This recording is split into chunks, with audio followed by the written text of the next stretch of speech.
Welcome back. I'm Barry Craig. It has been aptly observed that faith moves mountains. My guest a few years back got an idea to take 5 or 10 veterans to Washington to the World War II Memorial, and she wound up taking 17 busloads. She's back for another visit, and we're glad she's back. Sandy Hart, welcome to the program. Hi, nice to be here again. Faith, you hope, will move other mountains. You have another project for Wycliffe. Tell us what it is. Well, we're going to build a museum from the history of the Revolutionary War down to the present. The guys and gals coming home now. We don't want to leave anybody out. It's going to be built in Wycliffe. When people say, why Wycliffe or why Ballard County, I say, why not? Because the men there in that county were the first ones to impress me to want to do something like the trip. I haven't seen you since then. Well, I haven't seen you since way before the trip, because on your show I was excited because we had 5 buses loaded up, and it was 17 by the time we got done. Total of how many people? Do you remember? 815, I think, counting the Wow. bus drivers. I was 517 World War II heroes and Their spouses. their spouses, or grandchild, or daughter, or son. A lot of them didn't take anybody with them. They went as pals, the 2 guys together who had gone through it together. And there were people all over Kentucky. We took people touching the states, Ohio and Indiana and Illinois, Missouri, and Tennessee. But the education keeps going. I had said that we were going to build a K-shaped museum for Kentucky. But as you see, the faces are, this is not an actual drawing of what it's going to be like yet, because the professionals are taking care of that. But I wanted people to know that the faces of these veterans is why I want to do it. That's what it's all about. And they're going to make up the museum. Since we started the project, the Korean War veterans got involved. The Vietnam veterans got involved. It was surprising how many came up when people didn't think they would be involved. They came up and told me stories about their brothers or their cousins that were in World War II, or the younger ones, their fathers or their uncles, which was my situation. I was Vietnam era in my life. My friends and brother and everybody went, but my uncles and my dad, who were gone by the time I started this project, they were the ones that were in World War II. So it sort of linked everybody together in a wonderful way. And I'm surprised and thrilled when we have someone come in from Iraq, home from Iraq, who finds out that the World War II vets are in the back room of Ryan's. They still meet once a month, every month Now in the tell back us where room of that Ryan's. is. They meet. Ryan's Restaurant in Paducah. They turn over the back room to us, and they bring their harmonicas, they tell jokes. and that's on a Saturday morning. No, that's on a Monday morning. On a Monday morning, I beg your pardon. The second Monday of the month, every month. It started out the first Monday, and for different reasons, we switched to the second Monday. And they still gather together. It's not always the same crowd. Some of them are there no matter what, though, every month. But we have a lot of young men that come in now, and young ladies who have served our country, who want to say thank you to those old timers, and they immediately stand up and salute them and thank them for what they're doing now. Mm-hmm. So it's just overwhelming. It's impossible to have pulled off what we've done, and I say we because there was no way that this turned out my project only. It's impossible not to document all this, not to go back to the strength of Kentucky from the very beginning to the present, on why our military has held us strong and kept us our freedom. Of course, you have in Ballard County a Medal of Honor winner, Morris Crane. We have a student here who's working on a paper about him, and I think he's contacted Mr. Crane's sister and has actually seen the Medal of Honor. Will he be featured perhaps in the museum? Oh, absolutely. I couldn't imagine doing this without Morris Crane being a part of it, along with all the rest of them. Morris's image is in the stone that we're very proud of at Ballard Memorial High School. Recently, a good friend, Peggy Piper, who's with the alumni, said that the one thing that upsets her sometimes would be people refer to that as Ballard High School instead of Ballard Memorial High School. Right. because they're very much a part of it. We just, Vietnam Stone had been moved out of sight for the last 2.5 years, and no one noticed it right away. Now, where is that stone? That was at the old school. At the old school. Along with right alongside the other one. Mm-hmm. Well, they put the names on the back of the big stone, and no one could actually see them or know that they were there. And Ballard County spoke up, and the stone is back right next to the other one. Mm-hmm. And I said, that doesn't surprise me, because that's what Ballard County is about. We're very proud of our veterans, as is the rest of Western Kentucky. Do you know the story of how Maurice Crane got his Medal of Honor? I confess I don't. I do, but I don't know it well enough to speak it. You know what I mean? I go out there every year. I've met a lot of the family, and I would hate to misrepresent it by not telling all of the details. It was in Europe, of it. wasn't it? It was in the European theater. He was a soldier in Europe. He is one of the most beloved tales that is told out there. And with respect, the only time that I hear the tale told is from a member of the family. And I kind of feel like they're the only ones that have the right to tell all the details of that, because they do it so well.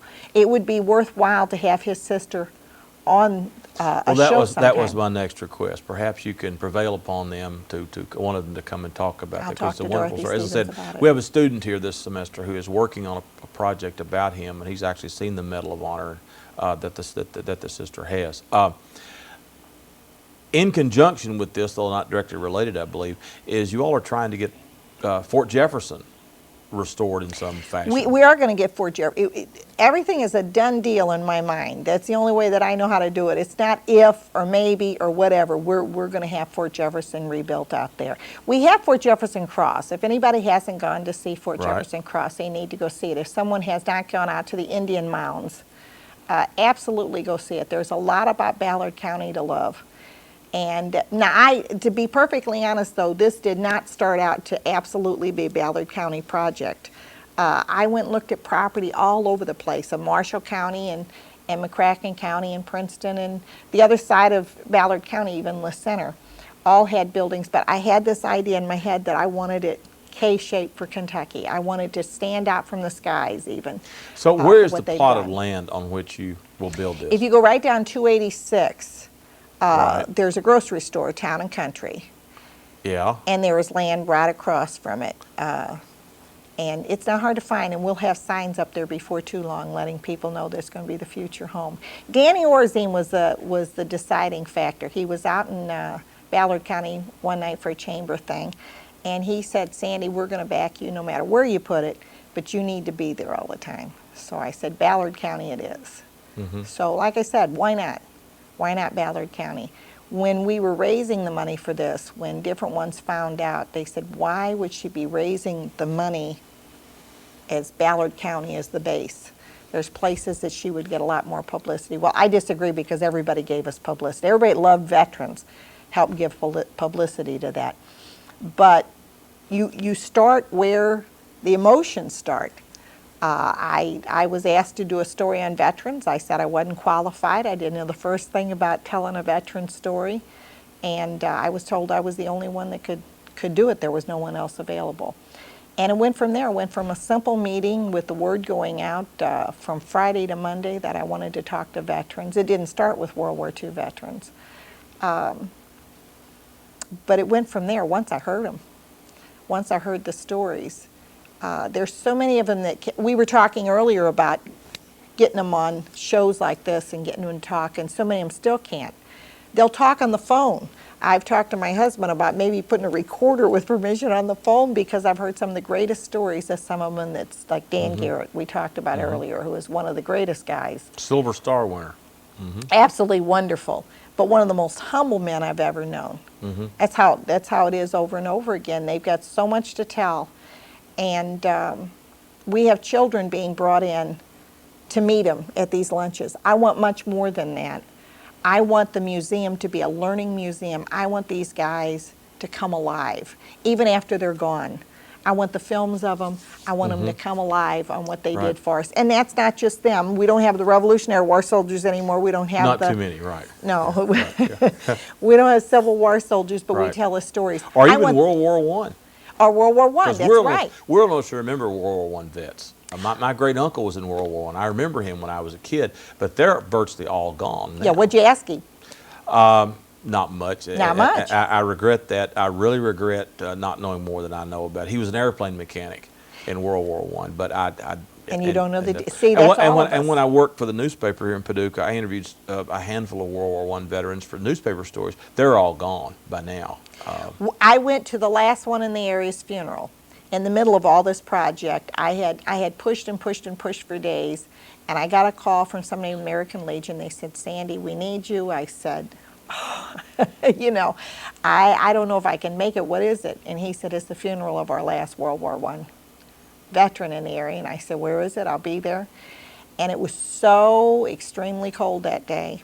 I grabbed my daughter up. We went out there, and I said, "We'll be lucky if we can get close to it, because I know there's going to be 500 people or more in that cemetery." And there was this little bitty smattering of people underneath the awning, and there were the guys that came out for the final salute, and there was my daughter and I. And if it hadn't been so cold, I think I'd have cried. I did cry later. And I thought, I never want to see this happen to the World War II vets. It just strengthened my feelings about getting the salute done for them as far as the trip. I read a statistic a few months ago that of all the World War II veterans, only 25% are left worldwide. And that's a pretty amazing statistic. You know, I should have brought the paper with me. There is going to be a gathering of veterans, all veterans, in Frankfurt in Now, when will that be? August. In August? That'll be August. How will that work? Well, we come from all over with them, and we head to Frankfurt. That's basically what it is.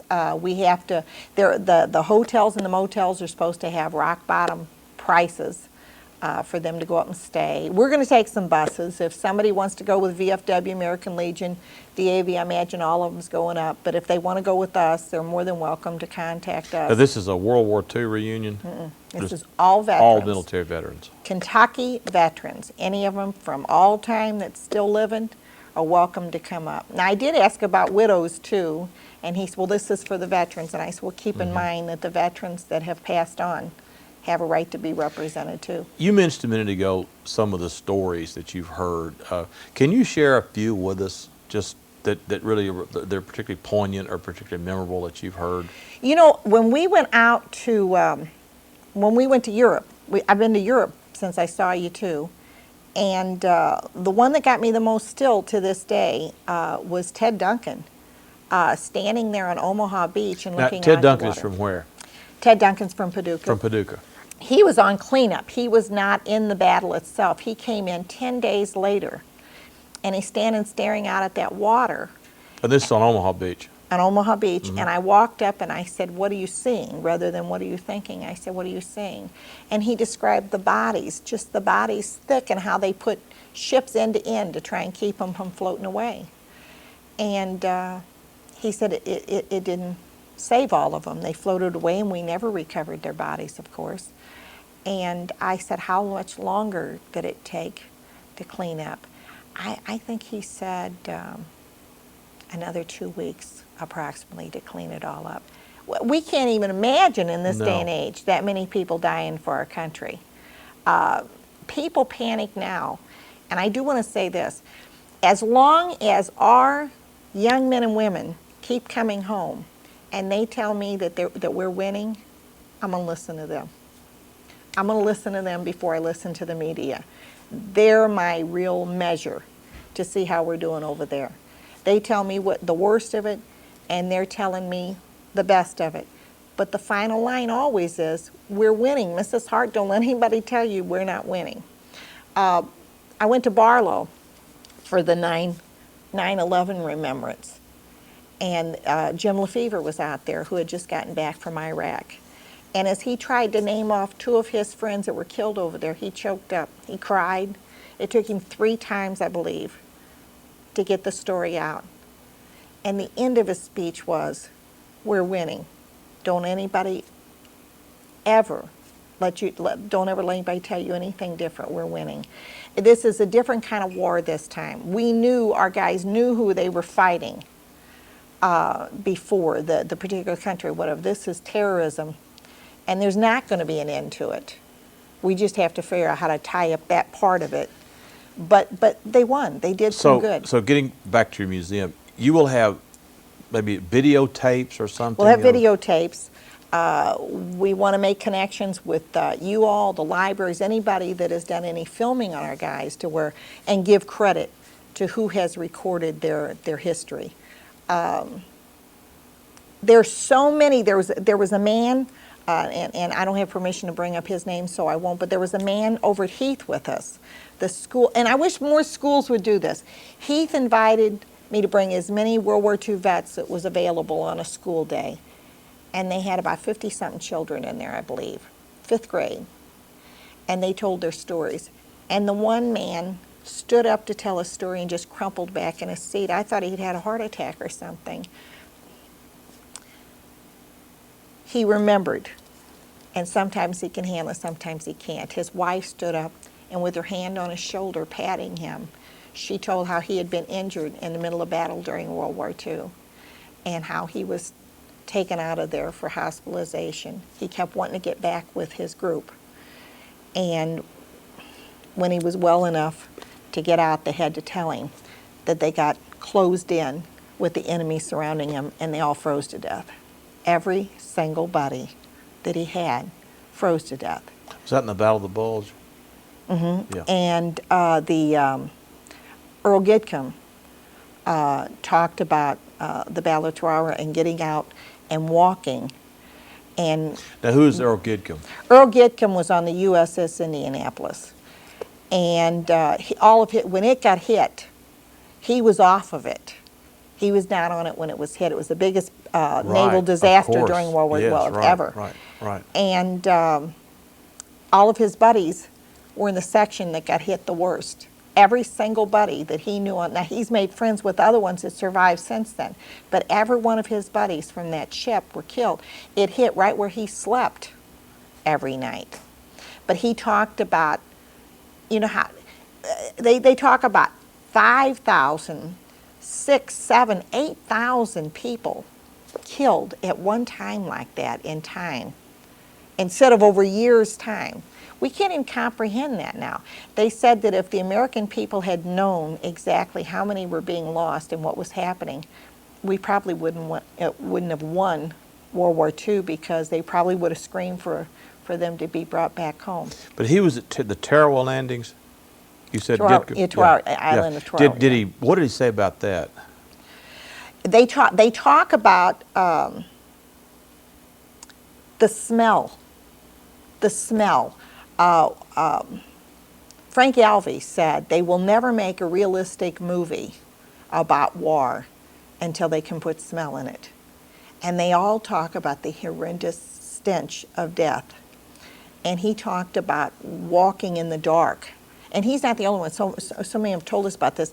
They're walking in the dark, and all of a sudden they're stepping on something. They thought that they were slippery logs until they realized that they were bodies. There were just so many of ours and of the enemy's.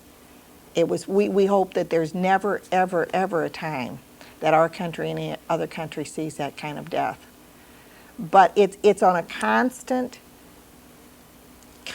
level. Every single day, someone calls my house for help to try and find out how to get the benefits for their loved one, or to help for a funeral, or recognition of some kind, because no one ever knew who this quiet little man down the street was. And they don't want him to leave this earth without somebody realizing the heroes that are among us. That's absolutely true. And in fact, some of the best stories from World War II I have found have been quite by accident. One of my dear friends is Bill Hack here in Paducah. Bill is a retired iron worker from Local 782. I knew him through Union affairs, and discovered he was a gunner on a B-17, shot down in the English Channel, survived, and flew in the Schweinfurt raid, the bloodiest raid the 8th Air Force flew in World War II. And he just, it was interesting, I met his son, who's my age, in his mid-50s, and he said, Dad never talked about this until, said, I guess you just hit him at the right time. And a lot of these fellas, not until the very end, or when they get older, they'll talk about this. But I had Bill on the show for about an hour. It's an incredible story that you see him walking down the street. He's He's an older man in his 80s and very quiet, and you would have no idea what he went through. And I think that's what I try to tell my students, if you have a grandparent still alive or someone, to get them on videotape, to get this down, because once they're gone, they're gone. And 25% are left, and I've seen some statistic, World War II veterans die at the rate of so many thousand a month, but they're mostly gone. But the difficult sometimes is like you said, it's like my friend Dan Garrett, who has got an incredible story that's part of history, but he he didn't want to come on my show and talk about it, and I certainly would not twist his arm or anyone else. No, but I work on it a little bit, because but I do wish love you Dan. would. I wish that he would tell a story, because he's an amazing man. Well, I think that Dan and a lot of these fellows think it's bragging. When it's not. It's part of history, and as I tell my students, we know what the generals did and thought and the politicians did, but what about the ordinary soldier like Dan, who was an enlisted man, and Bill Hack? He would have taken that story to his grave. Well, Dan allowed me to put in the book. There's a quote from Dan. Dan's book actually is from the Bible, that so many of the guys were not ready to go on the trip because they hadn't been on the front lines. And he put in here, this is for an excerpt from my World War II story by Dan Garrett. I didn't do anything, we did.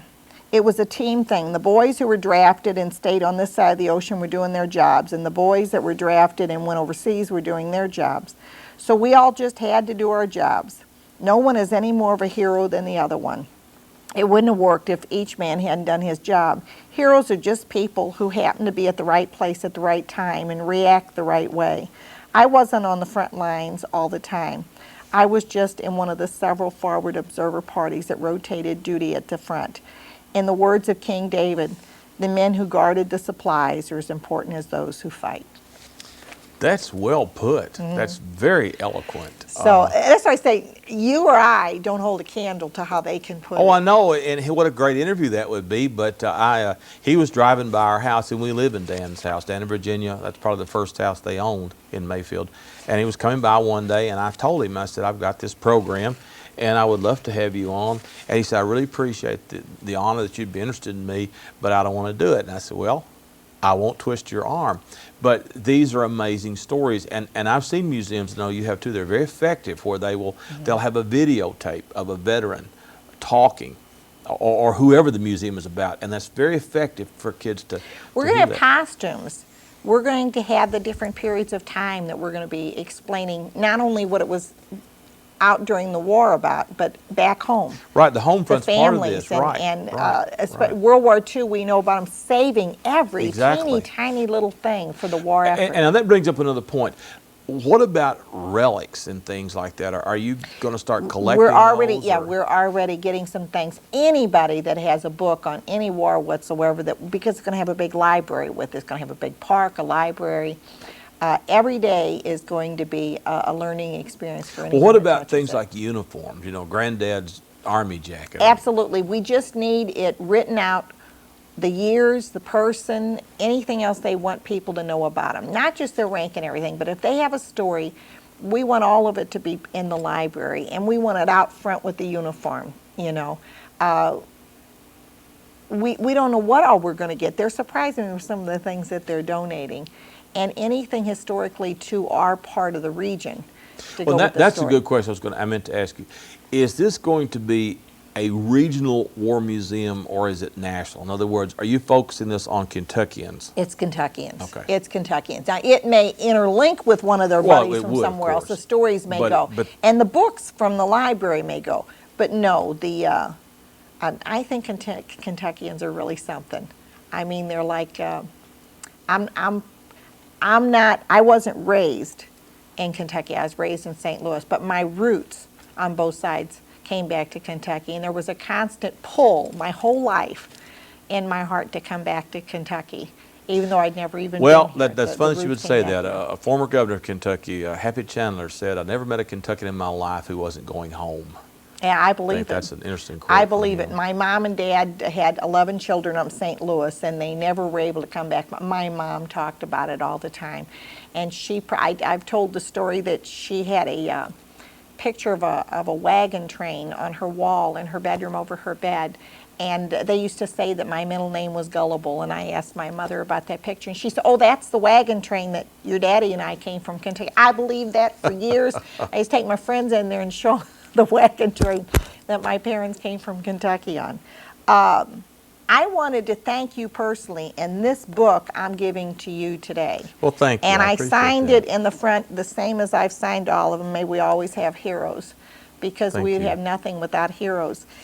You helped, and so many people I say helped, and I'm grateful forever to deny that they did anything. But the truth is, when you had me on the show ahead of time, a lot of people still didn't know who I was or what I was about. And a lot of people saw what you let me say and what you had to say yourself in support. And I'll always be grateful Well, about thank it. you. And so you didn't have to be sitting in front of Walmart with me or someplace else Thank you. with a can. Thanks. But I did want you to know, in any way that you helped, it was appreciated by me and all the veterans. There was a veteran that we took named Edwin J. Waldrop. And after he told his story in here, he said, we came home from the war and was discharged by the millions with the idea that if anything happened in the next 10 years, that we would be called back into service, and jobs being hard to find, that left us with the same stress to deal with. So we never really felt like the war ended. Most people thought that time would solve the problem, but these impressions and scares were too deep for time to solve. Therefore, we needed more proof that it was over. In May 2004, I, with many more, had the privilege of going on the World War II D.C. trip planned by Sandy Hart and sponsored by many others to see the new World War II memorial. It was most impressive. There was enough proof and evidence that it was all over. And I was satisfied that the war was really over. And I'm truly grateful to all that took part in making it happen. I'm proud to have served and proud to be an American. That's very well put. You helped him get out there. Well, thank you. I mean, that's just really... I appreciate that very much. Now, in the time we have left, which is about 30 seconds, tell the folks how they can contact you. How about a telephone number, address, email, whatever? 270-335-3128. Email, I have 25 grandchildren. They all call me Granny Sandy. Small letters, grannysandy@yahoo.com. That's a good one. And that's in Wycliffe. That's in Wycliffe. That's in And they Wycliffe. can send money. Anybody can volunteer to help. And Now, what about a mailing address then, very quickly? 4177 Bethlehem Church Road, Wycliffe, Kentucky, 42087. Thank you very much. We're out of time. My guest today was Sandy Hart. Maybe you can come back again soon. hopefully Absolutely. so. I'm Barry Craig. We will see you next time.